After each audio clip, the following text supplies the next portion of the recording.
Sud Radio, conseil de famille. C'est l'heure de retrouver Stéphane Moller pour Conseil de famille. Bonsoir Stéphane. Bonsoir Philippe. Stéphane, vous êtes associé au sein du cabinet VIA. Aujourd'hui, nous allons répondre à Paul qui nous écoute à Lyon et qui nous demande quelles sont les spécificités d'un bail pour une colocation. Eh bien, la colocation est un sujet très à la mode et la colocation peut faire l'objet soit d'un seul et unique contrat de location qui sera signé par le propriétaire et l'ensemble des colocataires, ou alors prendre la forme de plusieurs baux signés individuellement par chaque colocataire. Les deux options sont assujetties à des règles spécifiques. Alors, commençons par le contrat unique. Alors, dans le contrat de colocation unique, l'ensemble des colocataires doit obligatoirement signer le bail unique pour bénéficier des mêmes droits. Si l'un des habitants refuse de signer, il ne peut être considéré comme locataire et fera figure de simple occupant, même s'il paye le loyer. L'état des lieux d'entrée doit être effectué en présence de tous les colocataires. Que se passe-t-il en cas de départ d'un colocataire ? Eh bien, le départ d'un des colocataires n'entraîne en aucun cas une baisse de loyer, les autres colocataires restants devant assumer seuls le montant fixé.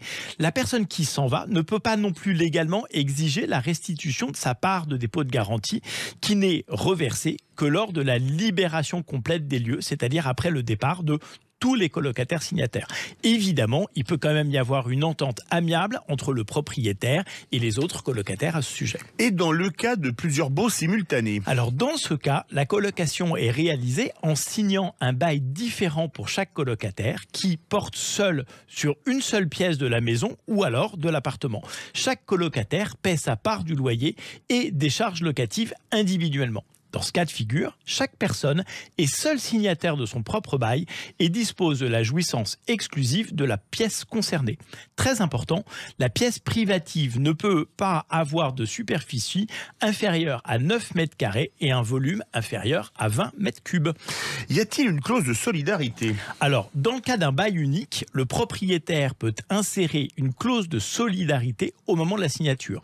Celle-ci prévoit que chaque colocataire ainsi que chaque garant se porte en caution est tenu de responsable du paiement de l'ensemble du loyer.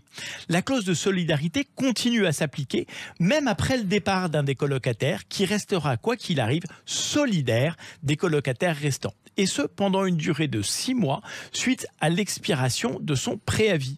Mais cette clause peut évidemment prendre fin plus tôt avec l'arrivée d'un nouveau colocataire. Merci Stéphane, j'espère que Paul aura trouvé sa réponse. Et si, comme Paul, vous avez des questions, vous pouvez prendre contact avec les équipes de VIA. Conseil de famille à retrouver en podcast sur sudradio.fr et vos questions sur le site conseil au pluriel -2-famille.com.